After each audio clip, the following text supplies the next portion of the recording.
X-Men. Get it!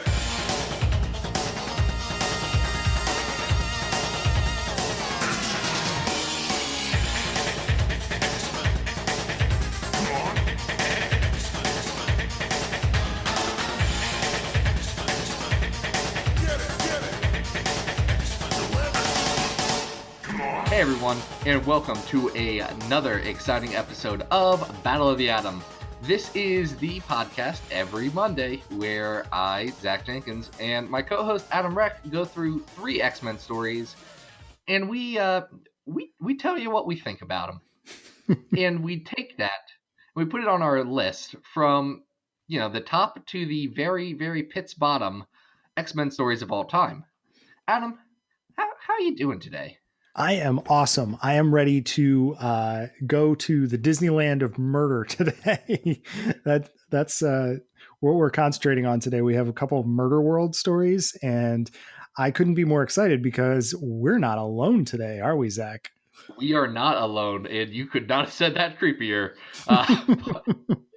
But today we have a special guest with us. You might know him from X-Men 92 or Deadpool Bad Blood or the current Marvel Darkhawk series. It's Chris Sims. Chris, how you doing today? What's up, you mojo-kissing airwave riders? I took a lot of notes on dialogue in these comics. Well, the thing is, they're very good. Oh, they're extremely good. There's a lot to dissect here for sure. So, Chris, for people who might not know, what makes you a very good guest expert for this episode? Arcade is quite possibly my favorite Marvel Universe villain. Maybe not my absolute favorite. I mean, obviously Doctor Doom is hard to beat and is objectively the best one, but I love Arcade with a passion.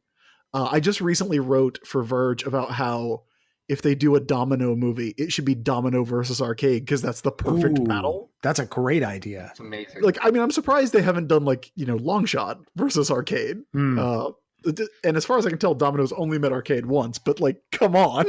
And one of the reasons I love Arcade so much is that he was the villain of the first X-Men story I ever read, which is one of the ones we're talking about today. It's the X-Men 123 and 124 story where the classic all new, all different X-Men team gets trapped in Murder World and almost get killed by giant pinball machines and model airplanes and Colossus. Colossus in his amazing Super Mario Brothers by way of the Soviet Union costume. So it was funny. My wife, she is not a comic book reader, she's begrudgingly watched a lot of X-Men movies and knows more than she should. But she saw what I was flipping through when I was reading stuff for this episode, and she was very confused why Mario was fine. Silver Mario. Yeah, Metal Mario. That's a thing. I'm going to go ahead and say that it's not always a good thing when you can tell that John Byrne's having fun. But when Colossus walks out and he's wearing red overalls and they have a hammer and sickle and they say CCCP and they have a picture of Lenin on them. Yeah, the picture of Lenin, it really takes it over the top. Yeah. And over the top is the watchword of these stories, all 3 of them, honestly. The Arcade story is my first real X-Men story that I ever read. The Pizza Hut X-Men comics were not far behind. I picked up the Arcade story at a book fair in middle school, or maybe in elementary school, in a mass market paperback. And then those Pizza Hut X-Men comics I have described them as being the Rosetta Stone of X-Men 92. I definitely could see that while I was reading it. Yeah, because here's the thing. X-Men 92, a lot of people assumed because of the title that X-Men 92 was going to be a continuation of or a tie-in to the cartoon. It wasn't, obviously. If you read it, it obviously was not. But it was trying to be like a Chad and I and Scott Koblish and Alti Formancia. We really tried to make it capture the whole feeling of the 90s X-Men, as a whole. We said that they're these are the X-Men who are on the Chef Boyardee cans. These are the X-Men who are on the lunchboxes. These are the X-Men who are the action figures. And honestly, they're the X-Men that are in that Pizza Hut comic. Like, like those should be called X-Men 92 numbers -4 to -1. Absolutely. So the reason that we got to this point in the first place, Zach, was because someone requested the first arc, right? The Uncanny 123, 124. They did. Someone, namely Cade Timms, went on over to patreon.com/Xavier Files. That sounds like my fake name. That sounds like a fake name I would give. I mean, is it you? There's a picture here, and I have seen a picture of Chris on the internet, and it doesn't look like that picture, and it doesn't look like Destro, so I'm pretty sure. Does it look like Destro with a mustache, though? Because that's how I would disguise myself. This is a good point. Apparently, he is also a patron of Clytus Media, and I did not realize that, so he is probably very excited about this episode. Oh, well, good. Awesome. I'm glad to hear it. That's great. So we should probably get right into this. I think we were in it, and then we jumped out a second, and now we're going back in it. I mean, the star of these issues, aside from Arcade coming back, is got to be the Proletarian. I mean, it's just so bizarre and out there, even for this kind of weird arc to be in. But he really steals the show. Would you agree? It is among the dumbest things that have ever happened in an X-Men comic. Yeah. And I say that as someone who has written his share. I mean, he gets brainwashed in what? 3 panels? Is like, that all it takes? Immediately. And then he gets saved by the power of friendship. It's very nice. Here's the thing that people forget about Colossus, because Byrne and Cockrum draw him to look like he's 40, is that he's supposed to be a young, like really young. He's supposed to be like 16, 17 years old. That's why it's not super creepy that he dates Kitty Pryde, although it's still a little creepy. But yeah, like he's supposed to be young. And if you really emphasize that, like he's a young, naive farm boy from the Soviet Union, then the Soviet Nick Fury coming and telling him to go fight the X-Men and wear this ridiculous clown suit it's still pretty weird. It is. I mean, the whole issue has like lots of little fun things. This is, I think, one of the best iterations of Murder World. The pinball machine in the beginning, each person's individual traps are kind of fun and silly. But the Proletarian just kind of takes it over the top. Well, here's the thing about this version of Murder World to me. This is the second time that Arcade appears. He was in a Marvel team-up with Spider-Man and the first appearance of Captain Britain. And then Claremont said, this is a good idea. I want to keep doing it. And then at number 2, they perfected it. Because every other time they go back to Murder World, they try and top, a pinball machine to start the whole thing off. And all of these just stupid gags. And they can never replicate it. They can never get it just right because it's so bizarre and so out there that you can either do the same thing again and get diminishing returns or go way too far in the other direction and just not hit as well as you should. It's perfect because, with the exception of like Colossus getting brainwashed, one of the reasons the Proletarian sticks out is because Colossus getting brainwashed is the odd man out. Everything else is a weird little carnival game. Like Cyclops gets the 3 doors to choose from, all of which are just a brick wall. Right. Like, obviously. Wolverine gets the funhouse mirrors. Nightcrawler's in a bumper car arena. The Banshee going up against the weird model planes is weird, but you can see it because it's like a game. And even Storm on the little tilting platform over the thing, like that's the kind of thing you can picture a less lethal version of at a carnival, at a fair, at like a Midway style arcade. And it does it so perfectly that it is really hard to top. I mean, you're exactly right. Like, I think the best version of this to come after this is from the Dan Slott, Andre DeVito Thing series, where Arcade takes over an island. And it's just for the Thing. He builds this entire island of death traps for one dude. That's awesome. Coney Island of Death. And then the other one, like, so you either get hyper specific with it, and you basically have Arcade as a meta character using different bits and pieces of an individual character's continuity. Because one of the cool things is Ben has to fight a bunch of robots that are other versions of the Thing, right? So he fights Blackbeard Thing. He fights Thing whose face is all messed up. So you either do that or you do what happened in the very underrated Young Allies series, which is where Arcade was like, hey, guess what? New York is Murder World now. And it's this big, weird, heist, kind of a scavenger hunt, kind of a Fast and Furious movie style thing. That I thought was pulled off really well. We actually intended to do Arcade in 92, and we were going to do it in a really weird way that I think would have been super fun, but we just did not have the room. And then we were going to bring him back. If we hadn't ended where we did, the next story after the X-Men got back from space would have been our Arcade story. Okay, I'm not going to ask you to spoil that because I still have this glimmer of hope that they'll do like some one-shots with you guys. I don't know if that'll ever happen, but I feel like you deserve a shot to tell that story. No, well, I can say one word for you and maybe you can bleep it out for the listeners.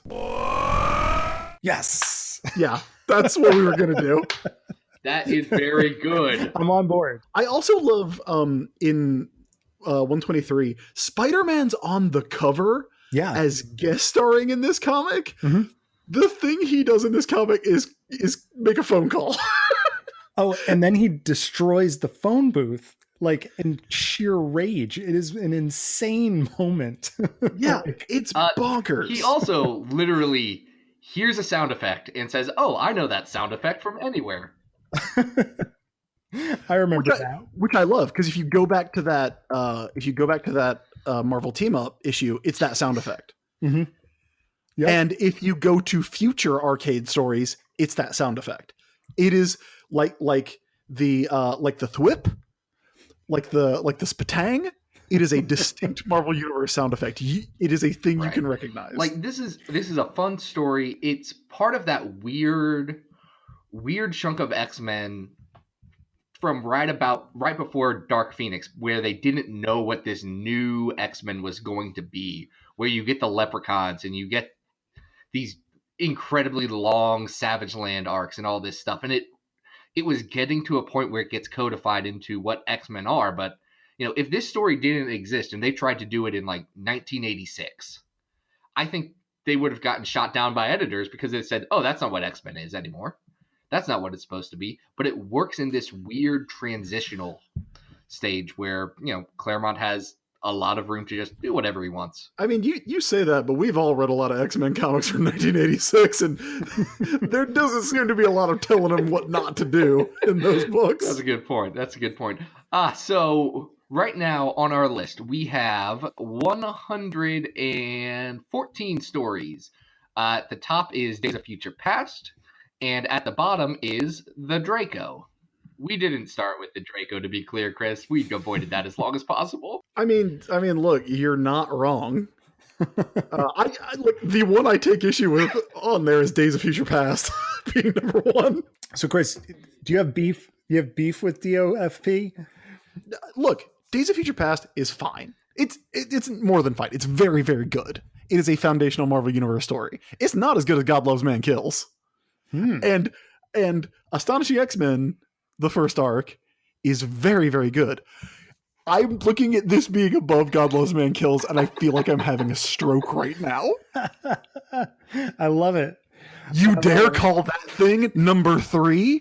That's a really good God Loves Man Kills joke. So I think where it came down to, Days of Future Past, I think where I'm trying to remember, because that was like episode 10 of the podcast, but I think where we ended up with that is it codifies the X-Men in a way that, you know, other stuff hadn't, and has a bit more long-term impact and everything, where God Loves Man Kills is fantastic and a perfect standalone thing, but should remain a standalone thing. I mean, like, well, if you really want to talk about what codifies X-Men, it's Dark Phoenix. Right, which isn't on the list yet, and that's going to be number one, and everyone knows it. I mean, that's fair. Like, I just feel like there are stories, I guess, that and I say this as an X-Men fan, you know, before I wrote X-Men, I was a long time X-Men fan, as was anyone who was 10 years old in 1992, you know? But like Days of Future Past is very, very good. But I feel like the Claremont Miller Wolverine is better, you know, like that. Now I know this is a very extremely original idea you guys have here, but on our list of comic book stories, our highest rated X-Men story that we do on Warrock at Ajax's Every Story Ever, which is this, but for all comics, is God Loves Man Kills, which is number 39. It's between the original Silver Age Death of Superman and another great Superman story called How Much Can One Man Hate, which is a really good Lex Luthor story. But Wolverine is above that. Like Wolverine 1 through 4, like that's so good. Like it's a shame that Frank Miller vanished in 1993 and was never heard from again, because absolute tragedy. When him and John Byrne just sailed off the edge of the map in that boat right after Darkseid Galactus the Hunger came out, and John Byrne got on that boat and sailed off. So you're not looking forward to the sequel to 300, Chris? I mean, who's doing it? Isn't Frank Miller doing it? Am I wrong? Oh, that's weird though, because he vanished in 1993, and I do not acknowledge the existence of any. This is a bit. But no, I mean, and I can tell you, Wolverine's really good. The only reason it's not higher on this list is because it's a Wolverine story and not an X-Men story. Okay. All right. It got graded on a little bit of a curve. Okay, well, let's talk about that though. Let's talk about that, because I'm not on this show every week. There's a moment, and I would put this one above DOFP as well.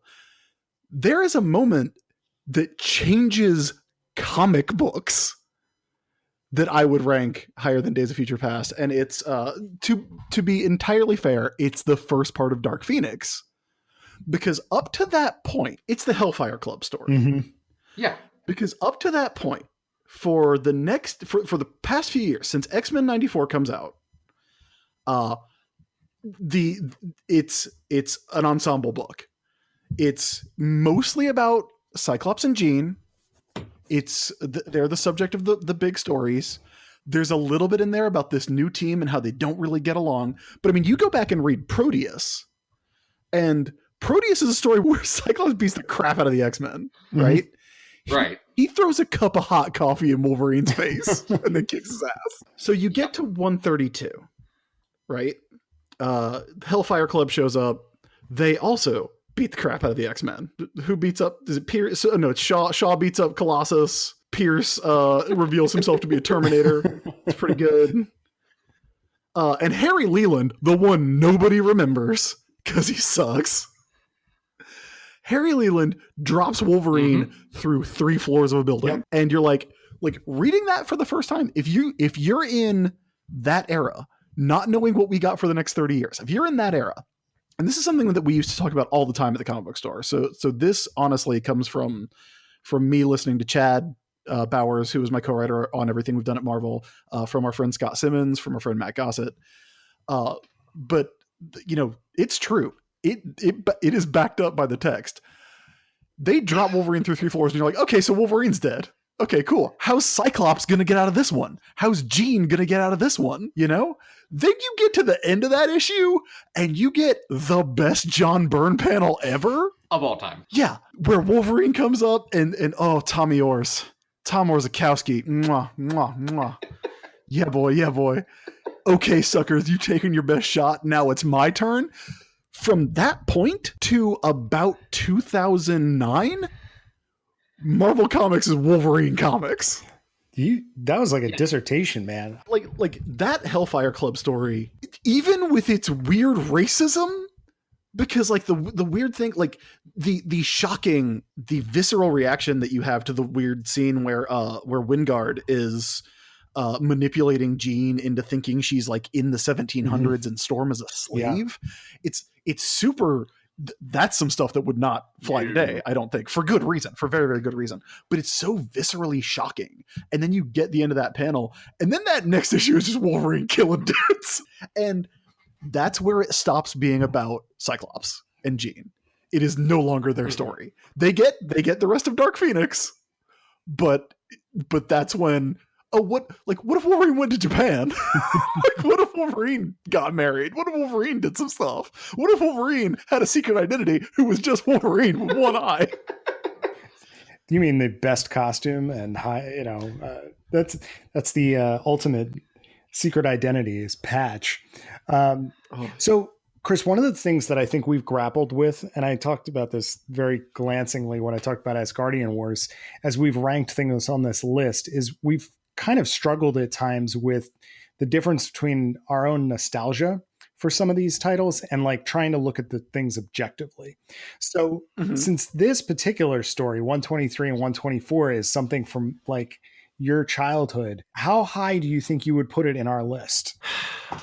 I mean, that's stuff, like I really do love it, but I think it's an objectively good story. Yeah, I do too. I love Arcade. Arcade's a perfect concept for a villain because he can fight anybody, and he proves that in this is the issue where he proves it, because he's nominally at this point a Spider-Man villain. But that's why Spider-Man has to show up and make that phone call to hand him off. So this kind of cements the idea of Arcade as a Marvel Universe villain in the way that Dr. Doom is a Marvel Universe villain. He's Reed Richards' guy.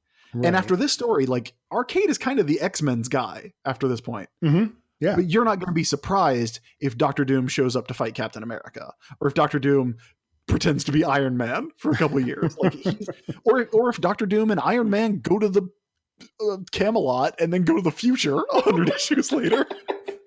Like, this cements Arcade as that kind of character, and there are very few characters of that kind. Like, I can't think of, like, DC doesn't have characters like that. I mean, they kind of have Justice League villains. Like you could maybe do Darkseid, but I feel like Darkseid's not going to show up in. Well, he's not like an every issue villain, you know. Yeah. I mean? He's not gonna show up randomly in the pages of Aztec. No, you know, to think of like a third tier, but really good DC character.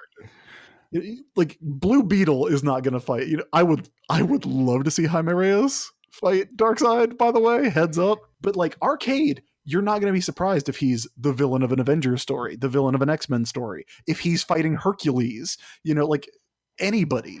If you could do a Ghost Rider story with Arcade. Ooh. There was a Hellcat Arcade story like a year ago when that series was going on. It perfectly works. And this story sets that up.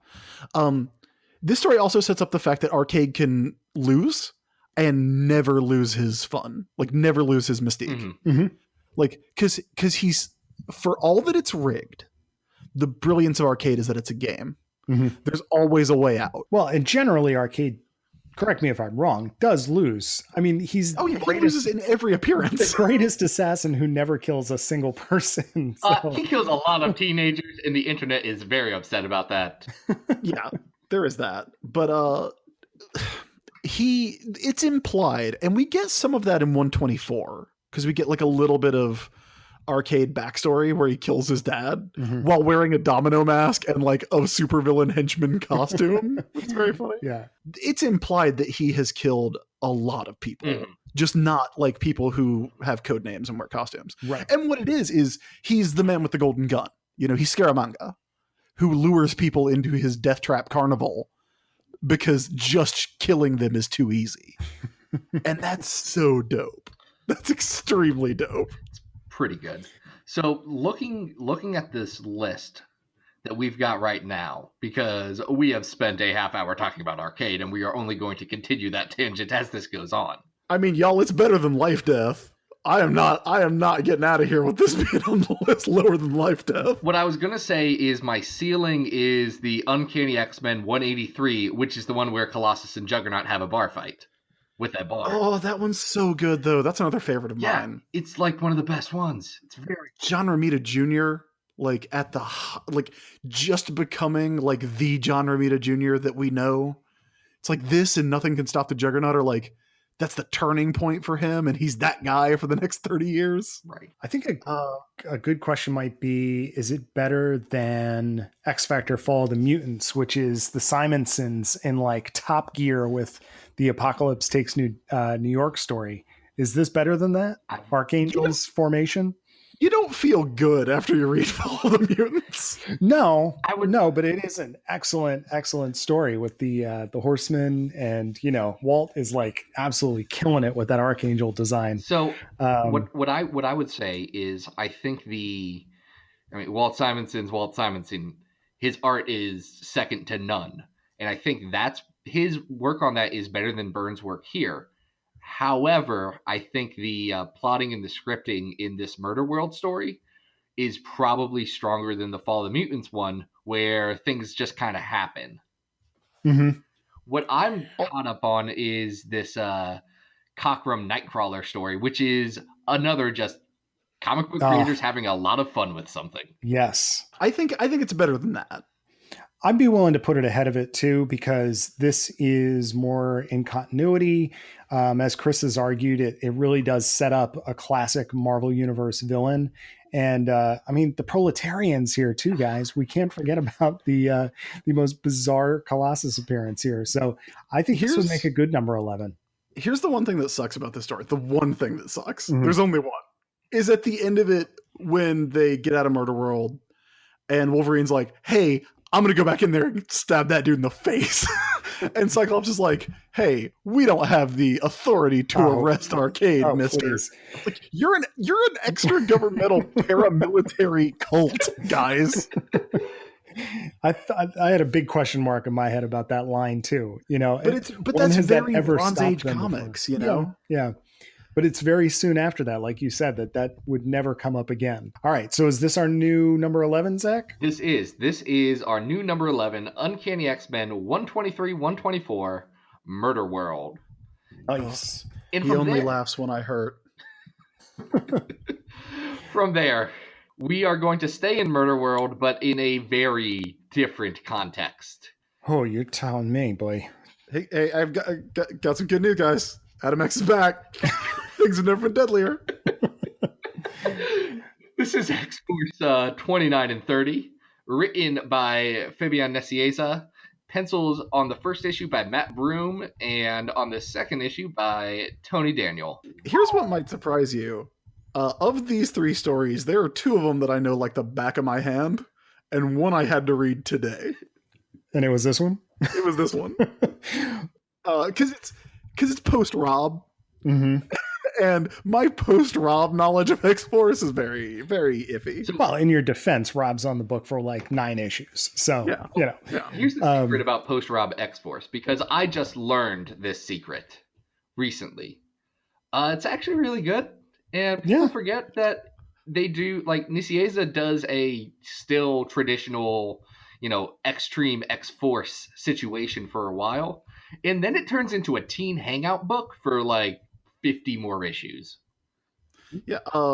Here's the thing about Rob X-Force. It rules. But yeah, like, no, you're not learning. Like my all-time favorite like panel. This is one that Chad and I talk about literally every day. Is that Greg Capullo panel of Cable just covered in guns, getting ready to go fight Strife. And saying he's going to go fight him man to man and quite literally face to face because they have the same face. I have gone on record as being a big Executioners song fan, so I absolutely love the Capullo run.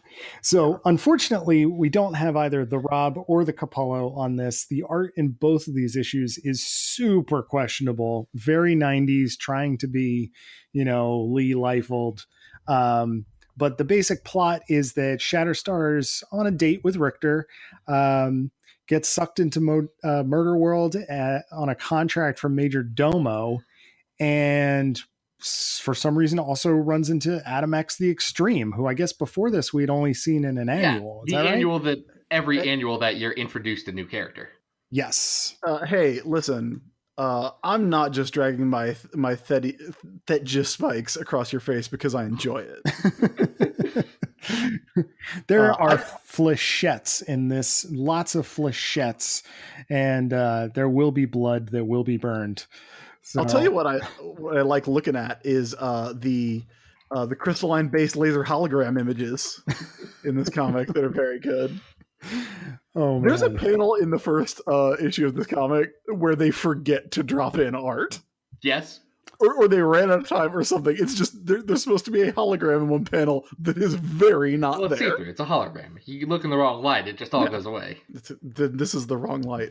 Can we talk about how Murder World is basically like a bad laser tag arena? That, like this Murder World used to be a TGI Fridays. Murder World sucks. There's not much to it. Like there's just some dudes in there. Yeah, it's populated, instead of fun arcade, boardwalk style games, it's populated by people from Mojo World, essentially holograms of Mojo World people. Well, I feel like you could do this today and it would just be like Murder World is like a real life Overwatch, like you're in an arena and there's opponents. Yeah.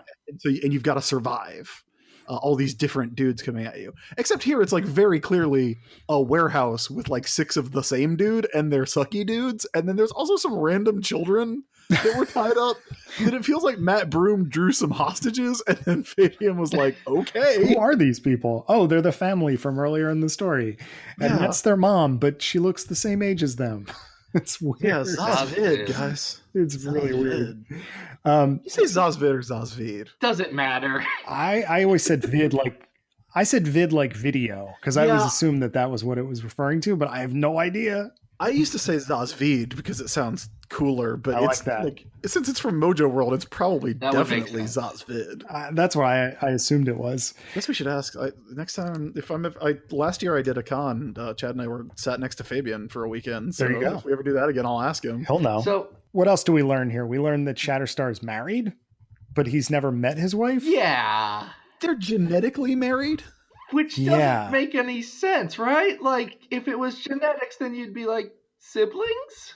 Well, they've been matched because they're going to create the perfect. Look, can we not get into Mojo World weird genetic stuff? Because then we're going to get into long shot, and then we're going to be here all night. He's just his own daddy. It's fine. It's fine. Yeah, we did a full episode on the original take on Shatterstar's origin story, and so we really don't need to revisit that right now.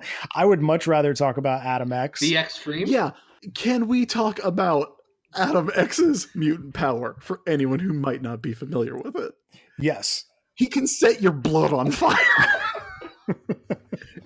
Talk about it while he's doing it. It's the best thing that anyone has ever come up with. Well, can I tell you? He is extreme. Can I tell you the problem with Adam X in this? I can't. It's like you're speaking a foreign language when you say there's a problem with Adam X. I don't understand it. Adam X is this idea of this super radical 90s dude with a backwards hat and swords and can set your blood on fire, and he might be a Summers brother, and he definitely has like Wolverine claws in his hand that just aren't shown yet, and he's all of these great things, but then as a real character, when you have to read him, it kind of sucks, and it's really disappointing because he's not the radical let's go get extreme dude that you want him to be. He is in our book. Right. Every appearance after the 90s, they've just said, yeah, let's just make him what, we really want him to. Yeah, let's just make him Fred Durst if Fred Durst could set your blood on fire, obviously. He is extremely new metal to the point where his word balloons have blades on them. They have blade shadows. I was going to talk about that. I didn't remember Adam X having special balloons, but the balloons have knives. He's the coolest dude who's ever existed. He has blade face tattoos. Like, he is on point. Yeah, and he talks all weird because he's Shi'ar. Yep. Is that clear at this point? Like, why he has the elf ears? He talks about Kithri, which by this point had been established. Shara and Kithri had been established as the Shi'ar gods. They were essentially trying to set him up as what Vulcan's backstory was, and it just fell apart in the fact that 90s X-Men editorial kind of had some challenges. How much? Look, I actually like Vulcan. Well, you're wrong, but that's fine. No, I think Deadly Genesis is hilarious. Because because it's Ed Brubaker, who at the time was like, like that's concurrent with like Winter Soldier. He's really good. And I used to live in the same town as Steve Epting, so I would talk to him about this all the time when he would come into the comic book store where I worked. But like, God, I'm just name dropping a ton, aren't I? I'm sorry. Okay, you're just better than I'm us. sorry. It's fine. It's fine. You can cut it all out. I talked to Steve about this, and I was like, yeah, I can't believe that Ed Brubaker is doing a story about this secret team of X-Men with this guy who can fly and shoot energy blasts out of his hands, who has a cybernetic eye, and he's the third Summers brother. And it's not 1994. Nope. Yeah, that does not rank high on our list. Like, I like him. I think it's hilarious. But how much better would it be if this dude was Cyclops and Havoc's awful third? Like, instead of a third Summers brother, it was the third Summers bro. I love it. I love the idea that there's like a trailer park version of like a Summers brother out there just kind of hanging out and sharpening his knives. It's great. And the good thing is Fabian has not let that go, because in Secret Wars, when he came back for Age of Apocalypse, he made sure that he had Age of Apocalypse Adam X definitely be Cyclops' brother. And it was so good. Oh, Adam X is knife culture personified. And he can set your blood on fire. Because, you're bringing up knife culture. You're bringing up Adam X. Chris, do you think Adam X would be the perfect spokesman for some sort of knife that you could also vape in? I'm going to ask you a question. This is a question we commonly ask on Ajax. Adam X, do he vape? Adam X vape. He definitely vapes. Yeah, and he's got one of the big clunky ones. He's an original model guy. He's got like 2 ohms. He's down to like 2 ohms in there. I feel like even though no one can smoke in Marvel Comics, which I think is a good thing, to make that clear, I think it's a very good thing that kids are not seeing Wolverine smoking. But I think even in today's Marvel Comics, you could probably get away with Adam X vaping. Yeah. Because no one would even notice. They'd look at him and they'd just be like, I'm pretty sure he's always had that. Right. So this is a questionable story with some fun characters, but it's got some, I like everything around the actual Murder World story. Like, I think the stuff with X-Force all being teen drama-y, that hits what I want out of the book. And I think the very extreme knife fights, get what everyone else wants out of the book. But I don't think this is peak X-Force. No. Can we talk about how Shatterstar's big solution to the problem is to stab himself in the chest with a sword? And he's fine. He's like, yeah, I got a healing factor. What's up? Yeah. He's like, I know where my internal organs are. They're nowhere where yours are, so I'm good. Wow. Like, that is an interesting way to conclude your story. And it also points to the fact that like we're at issue 30 here, and we're still not over Rob, because that's a Liefeld thing from New Mutants. When he puts the sword through himself to get away from the Mojo World people who followed him into 616. So like, we're still not over that. Like, that's going to be his solution, is going to be to stab himself through the gut. Yeah. I also weirdly do not like Mojo. Okay. All right. I don't understand. I'm a Mojo fan. I'm a Mojo fan. I mean, I like Mojo World stuff. I feel like the best he's ever worked is actually being on TV. Like when he like Mojo should be the villain of Legion season 3. Do not get me started on this. I was leading an entire online conspiracy theory about how Mojo was in the first season of Legion, and it all made sense. And I had some very compelling points. And as good as that show is, I can't help but be disappointed. Yeah, Mojo should show up and be like, yeah, this show's too weird. We need to really make it more accessible. Like, he should show up and retool the show. And that should be what they fight against. Like, I mean, I am basically now just describing the plot of X-Men 92. I realize. But yeah, I think Mojo is weird because he's a commentary on a medium that he is not in. Mm-hmm. Which is, I'm not saying like every commentary on television has to be a television show. Every commentary on comics has to be a comic. But I feel like there's something to the idea of using the medium to comment on itself. Mhm. Like we talked about Squadron Supreme, we talked about Watchmen. Like those are books that do that. Mojo's like weirdly TV focused, which is a good idea, but never quite comes off the way I feel like it should. And also he's gross and I don't like looking at him. Well, which I know is the point, but he's gross and I don't like looking at him. Well, I think you're onto something with using the medium to describe itself, because the best Mojo has like worked is in the X-Men animated series, where he gets to do a bunch of TV tropes, and it's a lot of fun. That Mojo episode is the most I've ever liked Mojo. It's one of the better, like, smarter episodes of the show too. Mm-hmm. So, and in the same way that like a comic like Flex Mentallo can speak better about comics because it's a comic itself, or how like BioShock could talk about the nature of video games in this weird cerebral way, it works because you're already doing the thing. When you're not doing the thing and thinking about you don't have the same connective tissue. Yeah. All right. So guys, how low is this comic going to go on this list? Obviously the art is extremely questionable. It's not the worst. It's readable. It's not. It's got some fun stuff in it. Adam X does bring a lot to the party. Certainly not Tony Daniel's best work. No. I'll say that. No. We've got a couple of this era X-Force stories on the list right now. At number 40, we have Assault on Greymalkin, which is 19 through 24. At 53, we got Gambit and the Externals from Age of Apocalypse. I think this is probably worse than Gambit and the Externals. Oh, yeah. That at least, I don't know. I think that has a real fun first half for the most part. What's in Uncanny 143? What's that one? That's the one where Kitty Pryde spends Christmas with a demon. That was fun. Yeah. That one's better than this.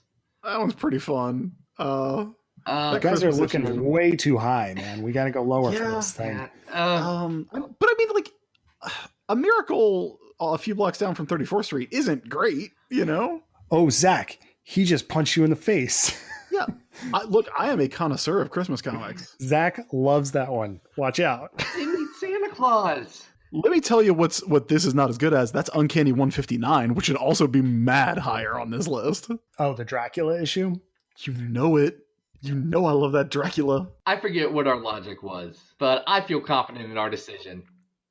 Was your logic that it was the third story in a row that ends with the villain just deciding to stop fighting the X-Men because he's really into Storm? That is a big part of it. That's a big part of it. Also, the fact that she just shrugs off being a vampire. She's just like, I'm good.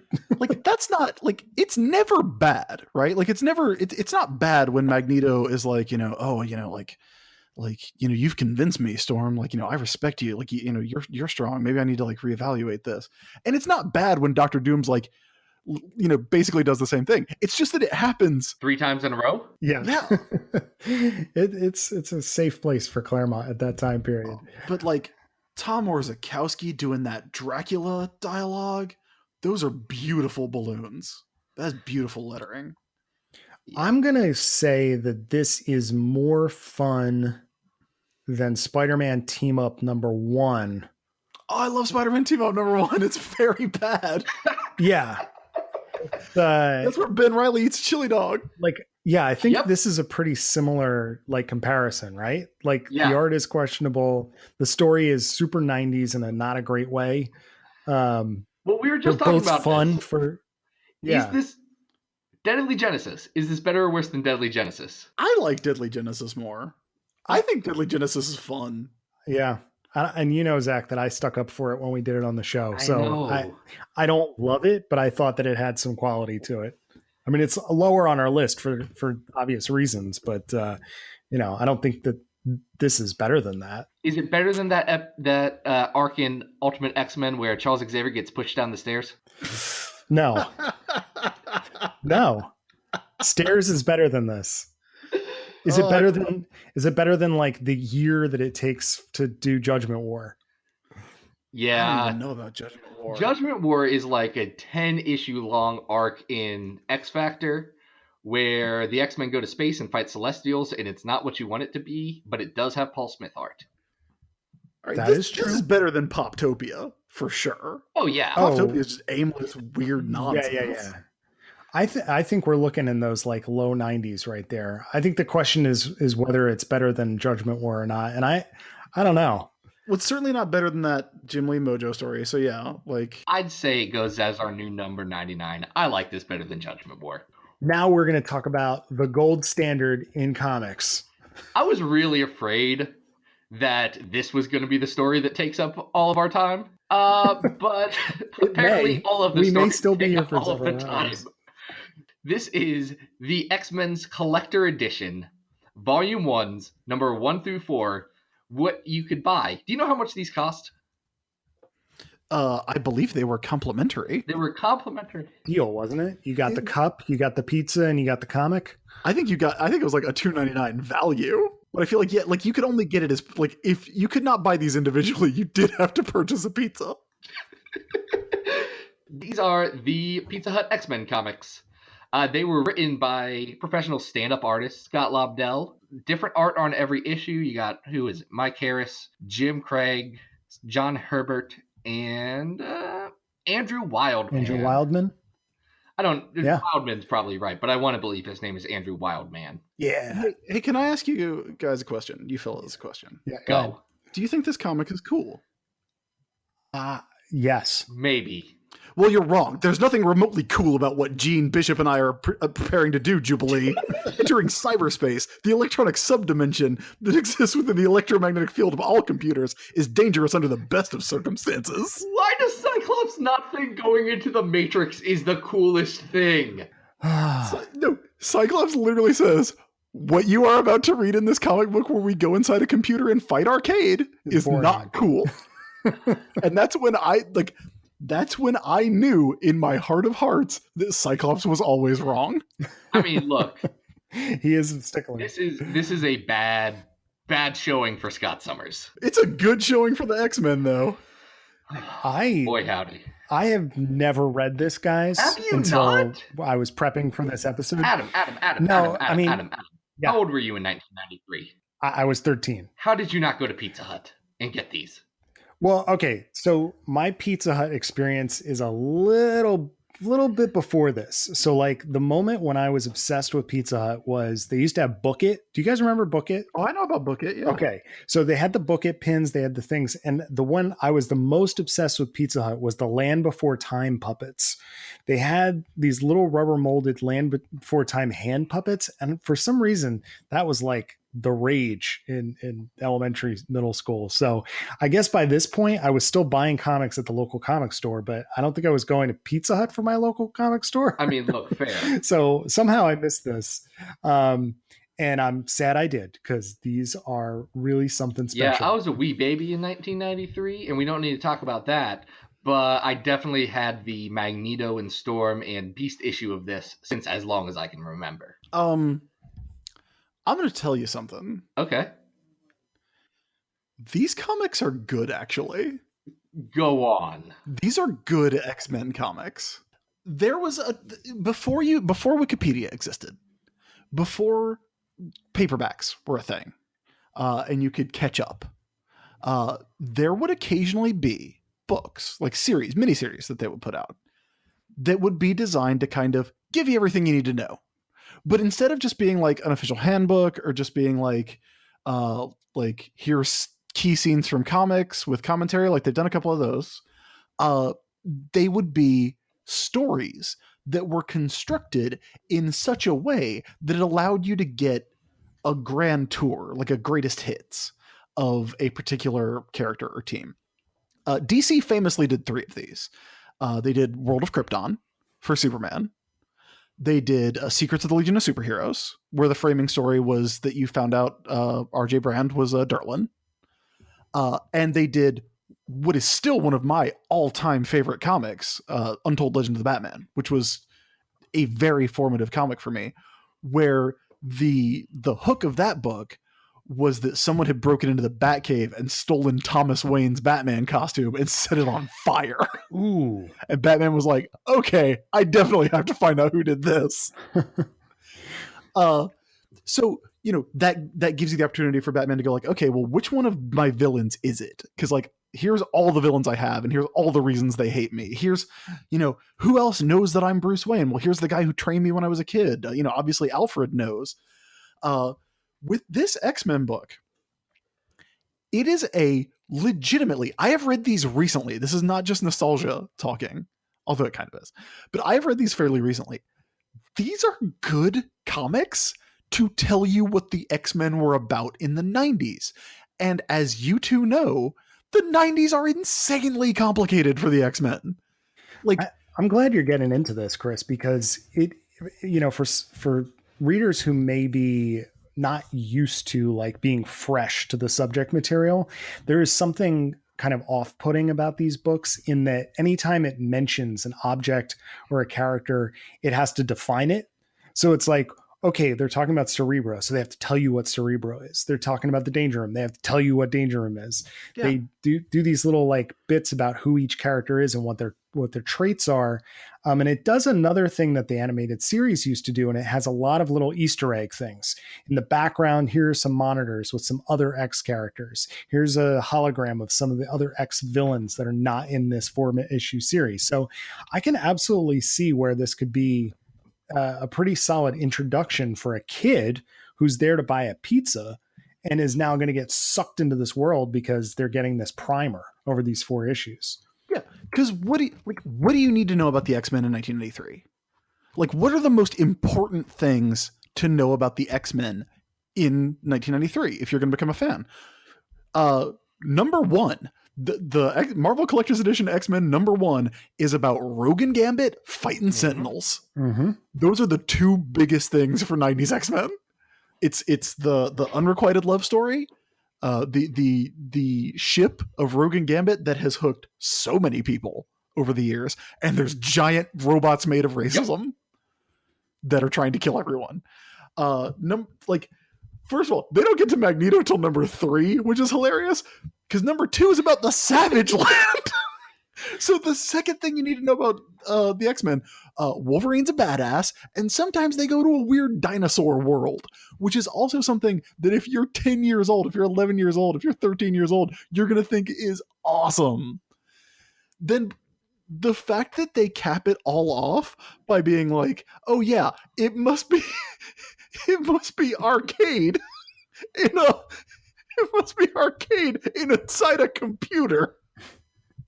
Because it weirdly makes sense, except that it's not. The framing sequence is actually that it's all a trick. It's a training exercise. Mm-hmm. Because what's the most successful X-Men comic of all time? Number one, yeah. Mutant Genesis. Yeah, 6 million copies. How does it open? Training sequence. So that you can see everybody's cool powers. Mm-hmm. Kids love training sequences. New readers love training sequences. Writers love training sequences. We opened X-Men 92 with a training sequence because you see everybody's deal with no stakes. So you get to experience everybody's deal with 0 stakes in this comic. They don't tell you that there's no stakes until the end. But once you've got that, you have the grounding. It's super easy to move from Collector's Edition X-Men #1 or from #4 into X-Men #1, into, X-Men #30, which was probably my next X-Men comic after this. The Wedding of Cyclops and Jean, because you know them all. You know what they do. You know how their world works. These comics are good, actually. I think 2, and especially the second issue, is actually pretty well done. As a standalone issue with Jubilee trying to fly the Blackbird and Sauron and Sabretooth, comically tiptoeing onto it while no one's looking. It's legitimately a fun, silly issue. In terms of quality, the art varies on these things from page to page. Yeah. But Chris, your overarching argument that this is an amazing introduction, especially to someone who may have never picked up an X-Men comic, is dead on. And of course, we're learning the most important X-Men lesson of all, which is that Professor X is a jerk. And he's putting them through all of this just to test them. They don't hide that well, right? Even knowing the twist at the end, he's very obviously silhouetted. Oh, you can see it's him at the end of issue #1. Yeah, you can see he's wearing the Cerebro helmet. Yeah, they're very good. Because again, the relationships. like the appeal of the X-Men since number 94, since Giant Size number 1, has always been the mixture of action and soap opera. So the first issue is an action soap opera issue. The second issue is all about another very important relationship, was Wolverine and Jubilee. Not a romantic relationship, but oh hey, like here's your cool uncle, and he also has knives for hands. Like that's the best. The fantasies that you get in comic books. I've always said like the Batman is such a great fantasy, not because his parents die, but because his parents die. And it's very sad, but then he grows up and becomes Batman, and then he gets a new dad, except he's his dad's boss, so his dad can't tell him to go to bed. It's brilliant. It's brilliant. I just want to highlight a couple of things that stood out to me as I was reading these. A Sentinel calls Rogue Gene Trash, which I think is a little bit saucy for a Sentinel. I thought that was funny. I think it's interesting that Bishop is expecting air traffic control to have some kind of control, some kind of alert on a Blackbird, like they're supposed to conform to FAA standards or something. There's some really weird little touches like that throughout the book that are just very odd. But they all contribute. About the X-Men, they're weird. Yeah. No, they're absolutely weird. Absolutely.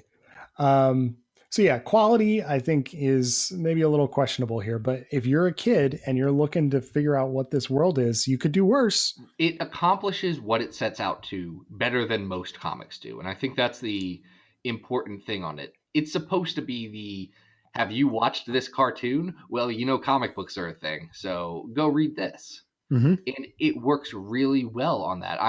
I have my one copy of these, number 3, is beaten and battered and torn to shreds because as a kid, I wanted to read that. It was cool. They had fold-out covers that were awesome. They had a lot of the iconic characters. It was what you want in a baseline X-Men thing. You knew what you were getting. Where if you pick up the last week's issue of X-Men Red, which is a very good comic, I wouldn't hand that to anyone and say this is what X-Men is, because it's weird, it's different, it's not that platonic ideal of X-Men, and this is. Well, and I'm glad you pointed that out, because just recently I picked up, with a lot of hope, I picked up the Archie Digest that just came out. They've been doing the Archie Digests, and the 4th one was an X-Men one. Mm-hmm. So I'm like, all right, this is a fantastic opportunity to do just what we're talking about here, right? Give people a window into what's going on with X-Men. And I'm opening it, and what are the first 2 stories? They do 2 Silver Age stories. Then they start doing Jeff Parker X-Men First Class stories. And I'm thinking, if those are the first 4 things in this book, and then I'm supposed to be transitioning over to what's going on in Blue, Gold, and Red, for instance, I'm not really getting that window. Mm-hmm. I would be better served by a Giant Size X-Men reprint here, which is not included in the book. So I don't know. This has a lot of value, especially for its time period and how influential it probably was to a generation of kids. I mean, no one should read Silver Age X-Men, but that starting with the Jeff Parker like X-Men First Class stuff, I think would be a very good idea, because if they were those the are right very good issues. comics. They were some weird. They were weird character pieces, not necessarily. Hey, this is what the character pieces were also fun though. The Jean and Scarlet Witch hanging out issue. That one's good. Very good. That one's very good. That wasn't in this digest though. But yeah, think about the other comics that existed at the time that were specifically meant for this massive 90s boom for kids who already liked the X-Men because they had been on TV, and what like Marvel was giving them at the time, because you couldn't really get a paperback, right? So you had to go, like, you either had to go get back issues, or you could read like X-Men the early years. Right? Like, okay, well, here's, this is where it starts, right? This is a reprint of X-Men number 1. This is where I should jump in. Y'all know I love Jack Kirby. Mm-hmm. Y'all know I love Stan Lee and Jack Kirby together. Y'all know I love the X-Men. Those comics are not the best X-Men comics. No. Very, like Like the Vanisher sucks, guys. I'm sorry. Well, there's a reason that classic X-Men doesn't start with Silver Age. It starts with Giant Size, and that's purposeful. Exactly. You know? So like, but they, classic X-Men was coming out in the 80s. Like by the time 92, 93 rolls around, a lot of stores didn't even have back issues because why would you? Because you're always going to sell more of X-Men #1 or X-Force #1 or New Mutants 98 or anything from that era than you are of like keeping dollar books around. Right. So you look at what else was there to get in with, and I feel like every kid who watched the X-Men animated series and then went to Pizza Hut and got these comics got more comics. Maybe they didn't stick around. Maybe they didn't get obsessed like I did. But I feel like these were the perfect transition from, oh yeah, I like the X-Men. And I know I should be reading comics. I'm 12. That's what you do when you're 12. You read comics. Here are my choices. The grocery store, the Piggly Wiggly down the street from my mom's house. I could get Sonic, which starts in 92. I can get these Superman comics that are weird because they're like weirdly violent, like early 90s Superman comics. I can get these Batman comics that are also weirdly violent, or I can get these X-Men comics that at least look like the characters on TV. Because that's sidebar to the sidebar to the sidebar. That's the brilliance of the X-Men animated series, was that they looked like they looked in the comics of the time. They were doing stories that were foundational X-Men stories until they were suddenly doing stories that were happening in the comics at the same time. Yeah. Phalanx Brilliant. Covenant, right? They Like do Age of Apocalypse before it happens in comics, and they do Phalanx Covenant while it's happening in comics. And none of them are really close to what's happening in comics, but dang it, did they try. No, they're super weird. But you can, if somebody asks you, hey, you know what happens in Dark Phoenix, right? The important thing is not necessarily that Nightcrawler is there. No. The important thing is that Jean's there. Right. So you can roll with whatever comes out of the Phoenix saga, even if Rogue and Gambit and Jubilee are there instead of Storm I guess Storm would have been there either way, but Colossus and Nightcrawler and Kitty Pryde. No. I think these comics are great. I think they're legitimately super fun. Then let's put them to the test on this list. What I don't think they are better at, and this is something that does about the same thing, but with Jim Lee art, is X-Men #1 through 3 Mutant Genesis, which is the other big 90s introduction to X-Men. Okay. You're not wrong, except that you are wrong. X-Men #1, that training sequence is beautiful. That the Magneto in space with his shirt off. Mwah. The rest of that comic is very hard to read. That panel, if anyone ever asks you like, hey, what's Chris Claremont? Like what's the most extreme version of Chris Claremont that has ever existed? Show them that Magneto. The 2-page spread. The 2-page spread where Magneto is in a halo of word balloons. Mm-hmm. Mutant Genesis got like 3 writers on it. It's beautiful. Like I have come around, like a lot of things in comics. I loved it when I was 12, hated it when I was 20, and love it when I'm 30, But I think this is weirdly very on par with these X-Men Pizza Hut books. I don't think it's better than Wounded Wolf.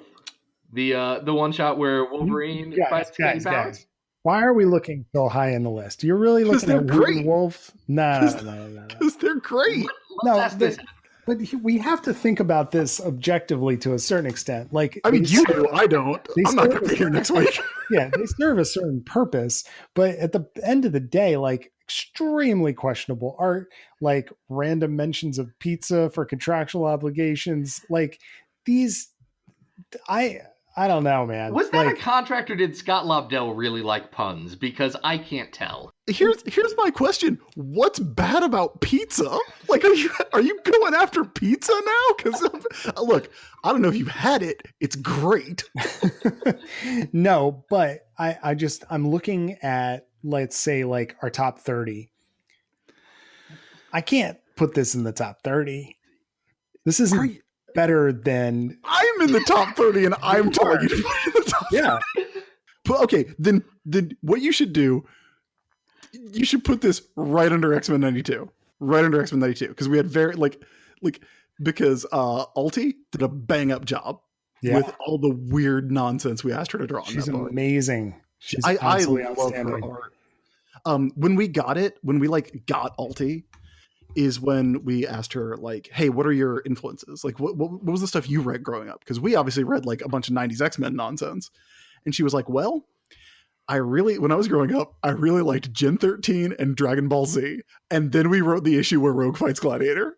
That's a good issue. Which is, what if Gen 13 was Dragon Ball Z? It's a very good issue. All right. So if we put it at 31, Zach, that would put it right ahead of your baby, the Sinister as Town arc from AVX. That has exploding. How comfortable towns are you with it being in that exploding slot? gambits? Yeah. Cannonballs. So I definitely know that it's worse than number 29. What if Wolverine was Lord of the Vampires? That rules, actually. I'm sorry I swore, but that rules. I don't think we can put this above Giant Size number 1. I think that's a hard. If you had to, okay, we do this on Ajax all the time. If you had to sit down right now and read one of those, which one are you going to want to read? Which one are you going to have the most fun with? Be honest with yourself. Is it gonna be Giant Size X-Men number 1 with Sunfire in it? Or is it gonna be this comic where Cyclops and Bishop go into cyberspace to fight in the Matrix? Adam, I'm feeling attacked. I need you to step in here. I just want to go on the record that I'm completely comfortable with this being at our new 31. I am. I think that it has a lot of merit. It has the nostalgia factor. The art doesn't add up, but I don't know. I'm okay with it being Here's there. what I'm actually going to pitch. Here's what I'll pitch. Yeah. Because Chris is right. Giant Size is... I've read it like 400 times. I'm good. It's very good. It's very good. I even though it's not my favorite comic, I don't think we can put this above X Factor 87, the Examinations issue. I think that's probably like, people think that's the greatest comic of all time, and they're wrong, but it's still not bad. I think that probably is better. You got to listen to your heart. Don't be like the proletarian. Don't let those other people brainwash you. Listen to your heart, Colossus. We're your friends. Me and Pizza Hut, we're your friends. The Casada art is better than the Pizza Hut art. There's like a devil and an angel going after me, but I think this has to be 33. I think this has to be 33. Put it 33. This will be do it. The new number 33 on our list, the Pizza Hut X-Men. Now you have realized my true talent, which is being able to convincingly argue that objectively bad comics are good. They are a lot of fun. They really are. I love them. I've had so many people yell at me because Matt and I love Marvel 2-in-1 Annual number 7 so much. And it's so good. And people have been like, hey, I bought this comic because you said it was good and it is trash. I'm like, well, you're wrong. Sorry. That's awesome. That was 3 stories up, and we ranked them. We may be regretting this in a week or two, but that'll be just fine. Till then, we have some Twitter questions for Chris that was sent in to us from the Xavier Files Twitter account, and they come from some people. So from @Crackshot, Jordan D. White on Twitter, the guy who runs X-Men at this point in continuity. Yeah, the current editor in the X-Men office at Marvel. He's asking, if the X-Men fought the Sailor Scouts, who would win? Crossovers are banned. I don't know why he's asking me that. Crossovers are banned. He knows. Ooh, that sounds like an easy out on that answer. Also, I have no feelings on Sailor Moon, so I cannot provide any sort of insight. Well, it's very good. It's anime? Heard of it? We're familiar. Yeah, it's the good one. Because you see, the X-Men have tried to do anime things and manga things before, and it's literally never turned out good. You say never, but you're forgetting about the Japanese intro to the X-Men animated series, which is dope. It's turned out good one time. We used it as our theme music one week. Let's see. Chad Bowers asks, have you seen Junior's grades? Damn it. He got me. He got me. Oh. Oh. Oh. So, have you? Sit down, Waldo. I'm texting Chad right now. I'm sure he'll appreciate that. He did specifically remove you from the @ on the reply from this Twitter thread. It is that is. I would say it's an in-joke, but there's literally nothing more to it than that. All right. Robert Secundus wants to ask a crossover pod question. He says, given his faith, do you think Nightcrawler knows about the other time Daniel got thrown into the lion's den? I believe those stories are included. I don't know for sure. This would be a good question for Benito, who is my co-host on a podcast we do about the Bible, where we don't rank anything. But maybe we should start.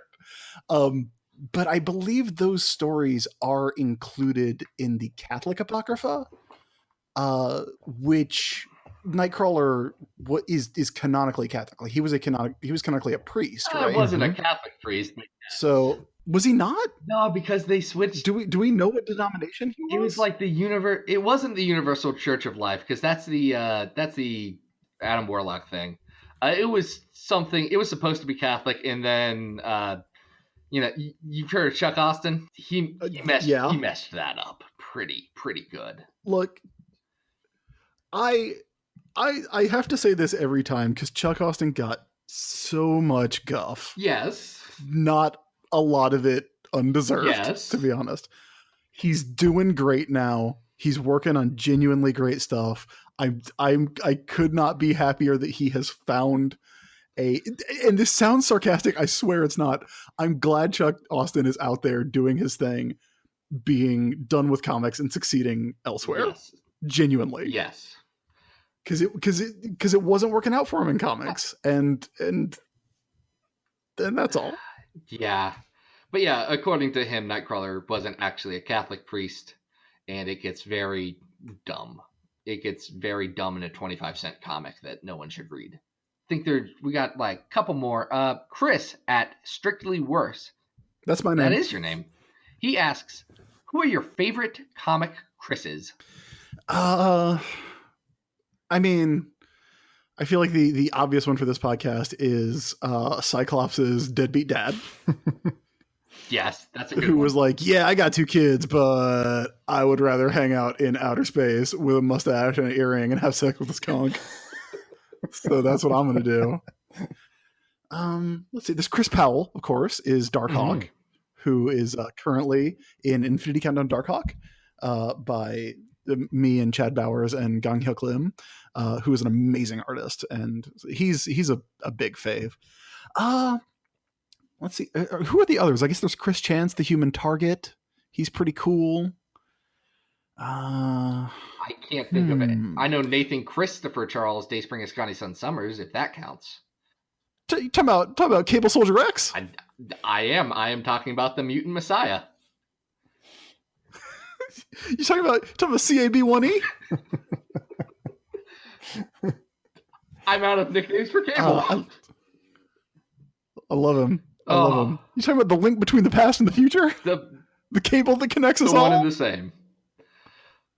Yeah, he's great. I had another. Does Christoph Von Doom count? Probably. That's Chris with a K. Why not? He's pretty good. Chris Christopherson. He was in Blade. He's pretty now good. We're reaching. Sunday Morning Coming Down. That song's really good. Last question we've got, and I think this is in everyone on this particular episode's interest. It comes from Super Sentai Bros, and they ask, Generation X, underrated X-Men team or most underrated X-Men team?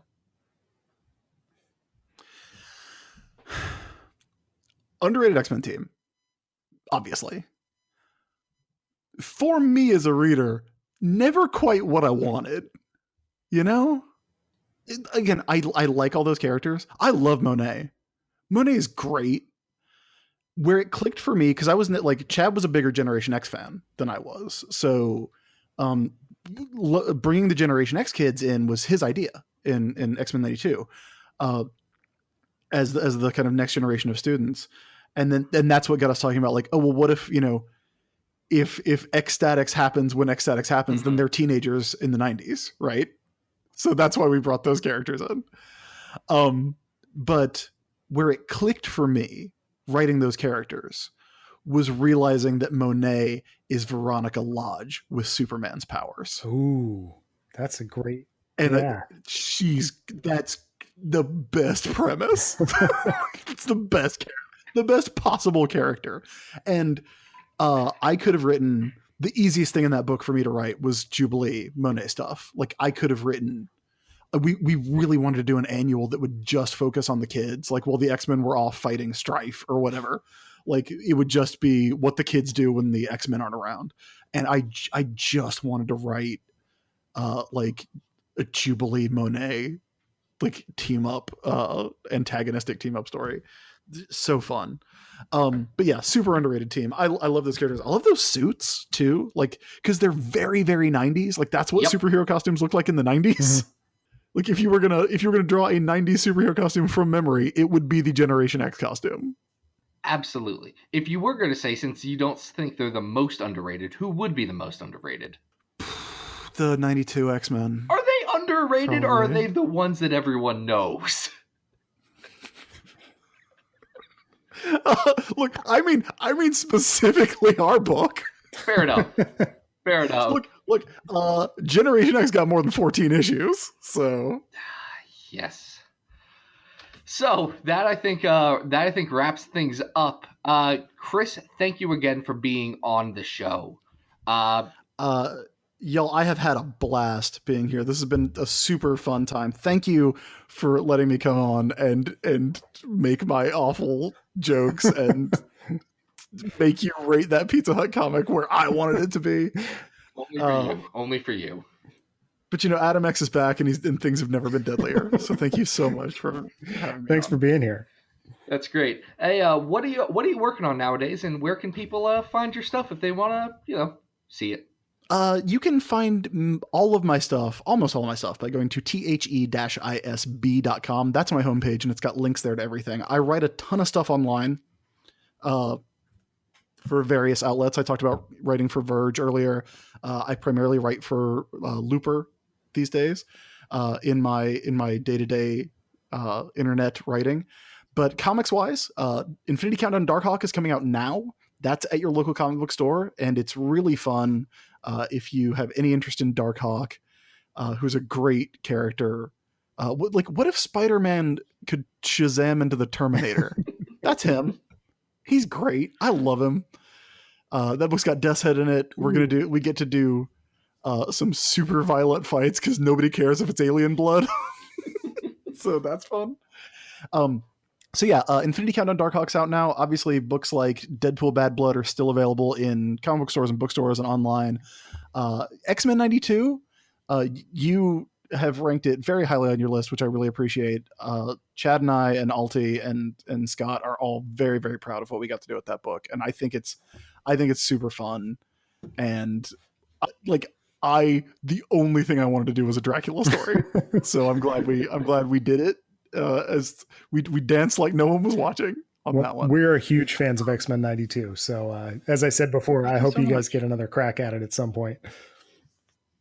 We would love that. Also, Sword Quest came out from Dynamite, which is a video game tie-in book, but it's not, I can almost guarantee it is not the kind of video game tie-in book you would expect. It's probably the thing that I am proudest of as far as really turning out well. And we did that with Scott Kowalczyk, who's amazing. Chad and I wrote it, obviously. Our buddy Josh was the letterer on that one, Josh Kroc. Yeah, there's a ton of stuff. You can find it all by going to the-isb.com. I also do a bunch of podcasts.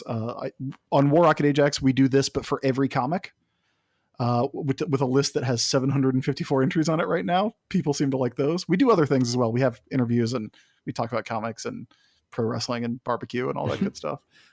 And if you were wondering why I was asked about the Book of Daniel, it's because I have a new podcast called Apocrypals, where comic book writer Benito Sereno and I read the Bible.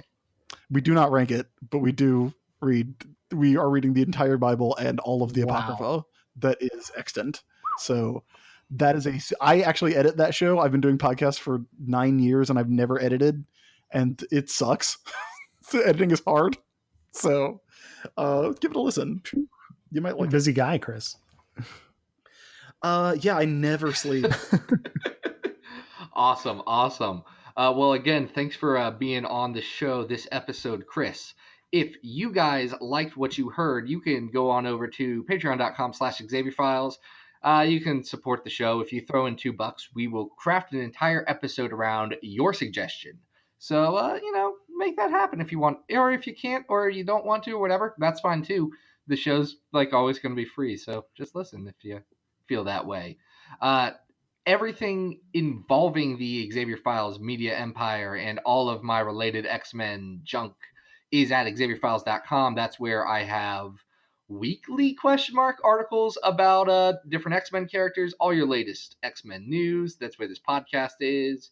And yeah, it's a lot of fun. You can also go over to twitter.com and look at Xavier Files, and that's where I tweet about all this stuff. Hey, Adam, where can people find you? What you got going on these days? Guys, you can always follow me on Twitter at Arthur Stacy. And I believe when this comes out, the last page of the search for Bish and Jubes will have gone up on adamrec.tumblr.com. Little cliffhanger for you before we get to the conclusion of this arc. And I'm going to be offering zines of the search for Bish and Jubes through the Big Cartel store. They're just going to be black and white zines. You can get them for $1. So I'll have that link coming up pretty soon. So take a look on the website for that or my Twitter account. Yeah. By the way, guys, I've seen that last page. Even if you've not read a single damn page of Bish and Jubes, which is ridiculous, make sure you check out this last page. Thank you, Zack. It's amazing. I literally started clapping when I opened up that email. Woo. Feeling good about it. Good stuff. Well, one last time, Chris, thanks for coming on. Thank you so much for having me. This was super fun. Awesome. Till next time, guys, this has been Battle of the Atom. We hope you survived the experience. Get it!